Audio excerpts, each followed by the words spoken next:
Welcome to CNN Student News, where Fridays are awesome. Well, they're pretty much awesome everywhere. I'm Carl Azus. We hope you've got a great weekend ahead of you. Let's get you caught up on current events before that. First up, a setback for the European Space Agency. Working together with Russia, the ESA is testing its ability to land a spacecraft on Mars. Its scientists are hoping to find out whether life has ever existed there. But the latest lander it sent, named Schiaparelli, appears to have crashed on the red planet instead of landing softly as planned. It looks like its parachute and landing rockets malfunctioned, and Schiaparelli didn't send back any signals after its high-speed descent through the Martian atmosphere on Wednesday.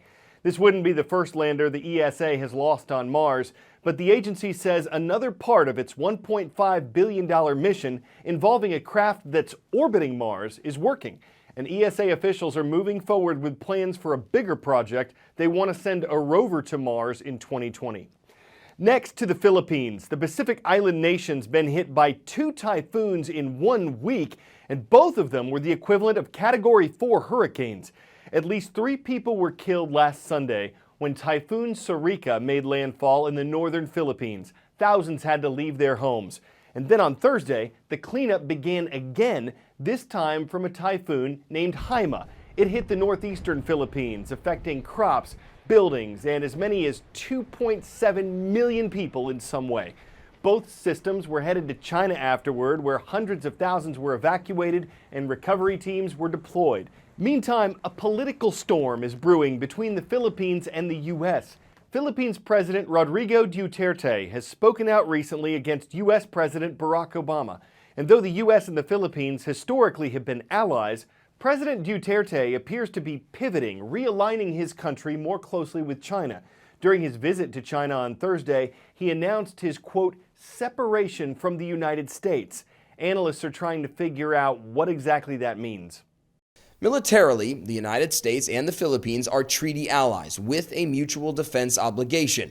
The U.S. regularly rotates military troops and equipment through the Philippines, and the two countries have also conducted several joint naval patrols in the South China Sea this year. A true separation, as President Duterte suggested, would mean an end to both the treaty and the troop presence. But President Duterte has made statements before that his staff then has been forced to walk back or clarify. CNN reached out to Duterte's office for more details on his announcement. We've received no reply. In the past, Duterte has expressed anger over the U.S. military presence, but said the treaty would remain because his advisors told him it was necessary. He did, however, cancel joint military exercises set for next year. What Duterte meant by separating economically is less clear, though U.S.-Philippine trade is worth tens of billions of dollars. In that same speech, the president also indicated what he has said for months now, that he wants to leave the U.S. behind in exchange for new, stronger allies. Last week, we told you how the U.S. government has accused the Russian government of hacking into American computers and stealing political documents. This subject came up again during Wednesday night's U.S. presidential debate. Some of the information that's been released from the hacks has been damaging to the Democratic Party. The Obama administration says Russia is meddling in the upcoming election, something that Russia has repeatedly denied. But what could happen next if a fight broke out in cyberspace? The U.S. has now publicly blamed Russia for hacking the U.S. election. So what are its options to respond? First option is to publicly name and shame Russia for hacking the U.S. election. This is something that the U.S. has now done. A second option is economic sanctions, either against the hackers themselves or groups working for the Russian government, individuals, perhaps senior Russian leaders who approve the hacks, or Russian institutions. And this is a tactic that the U.S. has used and is using against Russia for its invasion of Ukraine. Another option is to file criminal charges against the hackers or hacking group. Trouble with that is you have to meet a very high legal standard to pursue those charges. A further option would be a diplomatic response, perhaps in the UN, perhaps punishing Russia on other areas of agreement.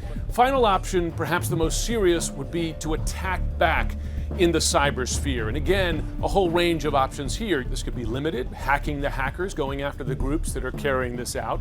Could be something similar to what Russia has done here to the US, exposing what could be embarrassing information about senior Russian leaders. Or something more serious, cyber attacks that could, say, turn the lights out in Moscow. The trouble with these options, one, you have to be certain that it is Russia that's doing this. But also the bigger fear, and this is something, a particular concern to the Obama administration, is escalation. If you attack back, does that push Russia to attack back again and worse?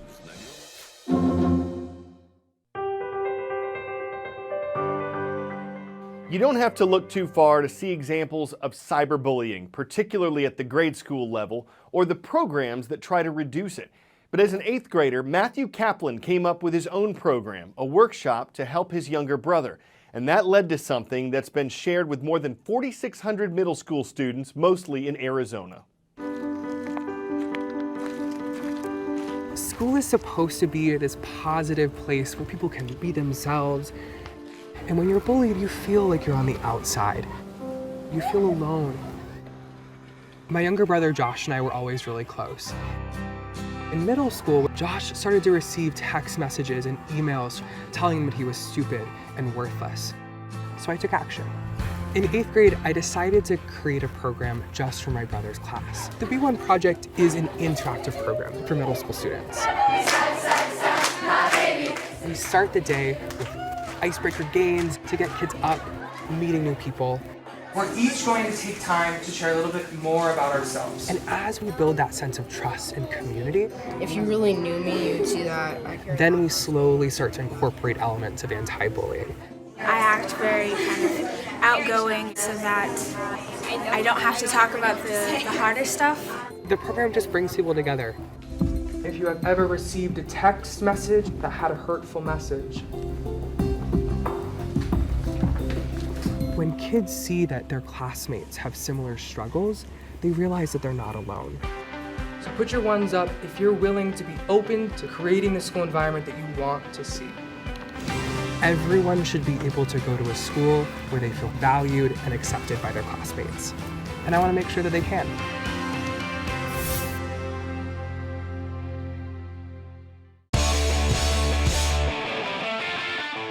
Before we go, check out this big old lobster. A fisherman in Bermuda caught it a day after Hurricane Nicole hit the island. Marine biologists think the storm brought the deep water bottom feeder closer to shallower surfaces. For perspective, the average lobster weighs about a pound. This one weighs 14. Too bad it wasn't caught with a bucket of drawn butter. That didn't matter anyway, though. It was released shortly afterward back into the deep blue sea. More like a crush station. You couldn't lob it back into the ocean. Instead of a carapace, it had a scarapace. Needed an XL exoskeleton to cover the long langoust. But even though a storm lobstered it up, it's now free and probably feeling a lot less crabby. I'm Carl Azus. We'll see you Monday.